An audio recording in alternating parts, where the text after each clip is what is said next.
All right, guys, welcome back. Today we're going to do Justice Society of America, issue 19. Yes, we continue the series because this is a very, very good series. I mean, this whole series so far, right? Although I haven't read it, this is from 2007. So since then, many years ago, this is the second time that I've read it completely, and it's still good. I mean, that's one of the reasons that I'm doing this channel.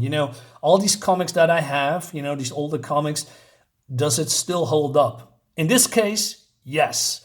So without further ado, Alex Ross cover. We're gonna dive in, and then wait a minute, a little bit too soon. So this is the art of Jerry Conway. This is on Earth 2, and it seems that this Earth 2 has also a Michael Holt, but he is not Mr. Terrific. And Powergirl, who wants to escape, basically Earth 2, although she claims that she's coming from here, but then she's being hunted by the GSA or GS Infinity, it's probably the best word, including another Powergirl. Yeah, check out my annual of the GSA. I did that a while back, and it explains the whole story. Subscribe to my YouTube channel, and hit the bell for notifications so you don't miss a video. Anyway, but I'm doing a video every day, so don't worry. Anyway, and she wants to go back, right? But then he says, "Isn't this your home?" And then she's staring. But then we go to, well, not yet. And Michael Holt talks about that his wife was in a coma, and he's quoting a Bible here, and Powergirl was a little bit surprised that he's religious. And then he went to church, and then his wife came out of the coma, right? There's a religious theme in here, not very deeply, because of what's, with Gog and Magog, these characters here. And they say you talked about the friend. You said he was able to open a black hole from another world. What's his name? And then we go to our world, or, the comic world. And then we have Michael Holt here in his, Mr. Terrific form. He is also in the new Superman movie, if you didn't saw the trailer yet. And he's talking to Starman, and Starman is being sane again because of what Gog did to him. And he didn't like that. He doesn't like that at all. And he's a little bit agitated. And Michael Holt wants to ask him about, bringing Powergirl back because of, the frequencies and the molecular bonds, etc. And he wants to have knowledge about super strength. I mean, Starman has a lot of knowledge about super strength theory, dark matter, and hyperspace because he's coming from the future. But then Starman belittles him a little bit here. He says, "I was sent back here to the 21st century for a reason, Mr. Terrific. It wasn't to teach you third grade science." He says, "Then why are you here?" Well, he explains now that he's been, sane. He's here on a mission. And normally, when he was insane, telepaths couldn't read his mind, so they wouldn't know his mission. Whatever his mission is, it's not very clear, but his mission is exposed, and he is, he's troubled about that. So yeah, we're gonna continue about what's bugging him. Also, I want to point out, I like the coloring a lot in this. Who's the colorist, by the way? Does it say? Maybe not yet. Oh yeah, here it is. Rob Lee. I like his, as I call it, free color. Yeah, let's say the free color rule. Now, what I mean with that is that this colorist, and a lot of people do that, but especially it's very noticeable here, is you have one color.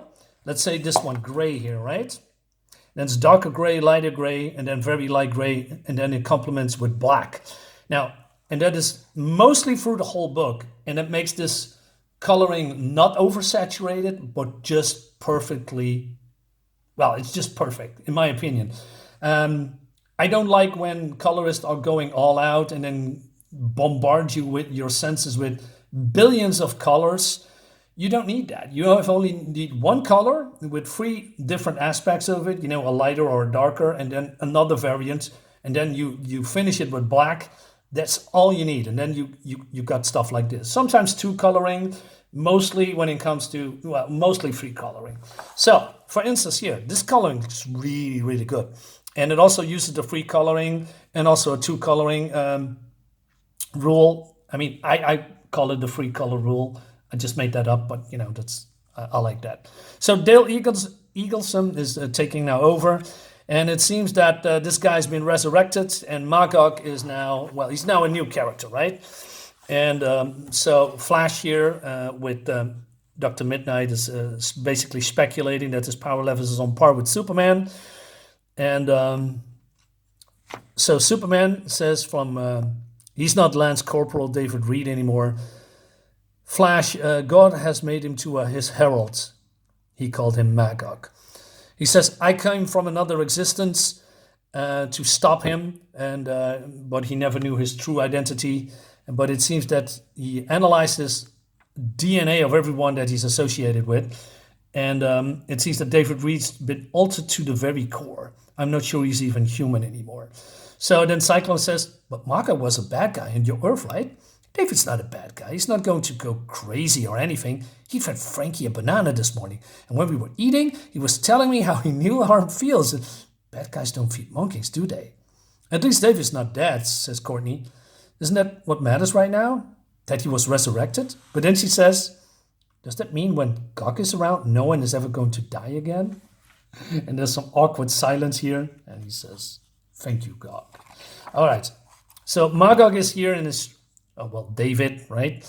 So Superman comes in, right? Because in his reality, Kingdom Come, check that book out with Alex Ross and Mark Waid. One of the best books ever, in my opinion. These two went to war with each other.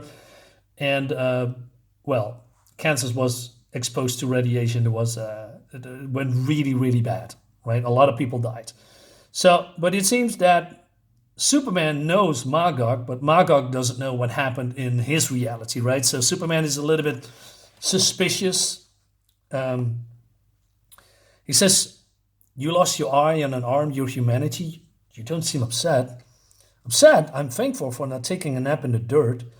A lot of my friends in the service weren't as lucky as me. They didn't have God watching over them.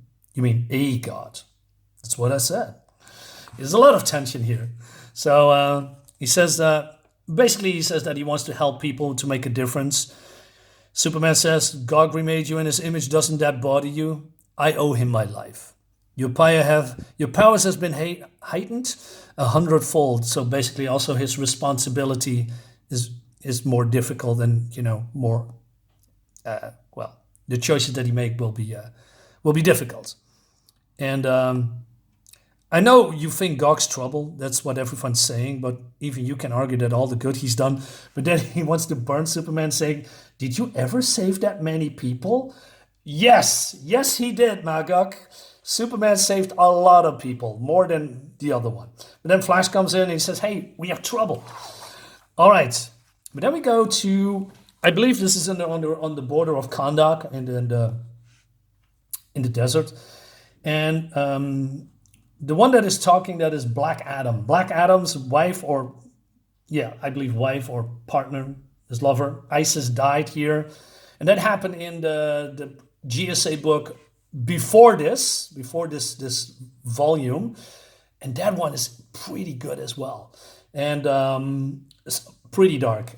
And it sees that there are flowers. And he says, this is a sign.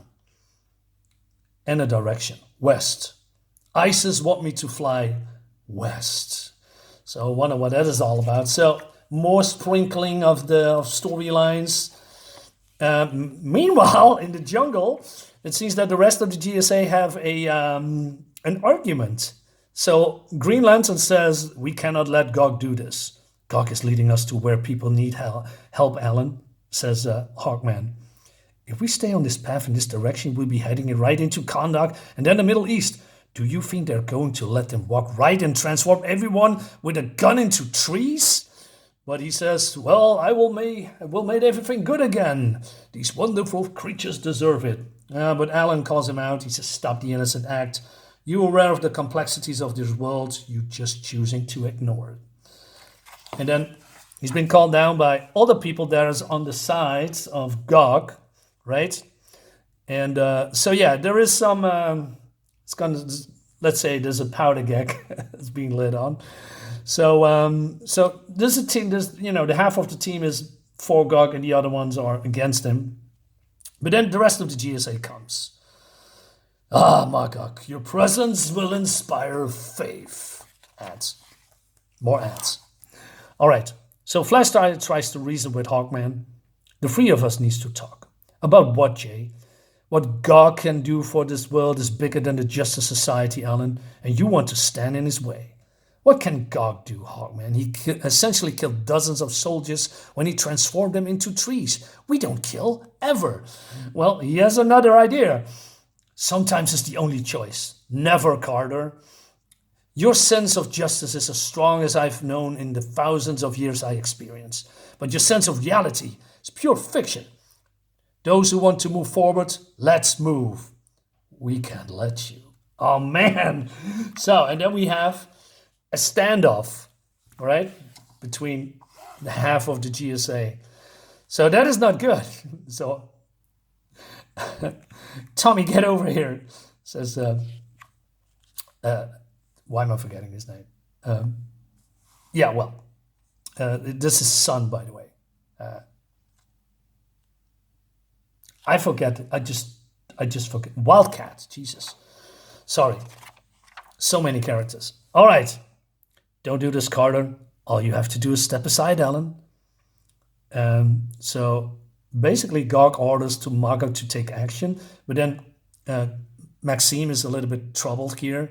Oh my God, this isn't really happening, isn't it, Court? I mean, they can't do this with the Justice Society. Rick, I've seen that look on Hawkman's face enough times, Chess. He's about to go off. Yeah. Now, what happens next is interesting, and I like what's going on here, and I explained that.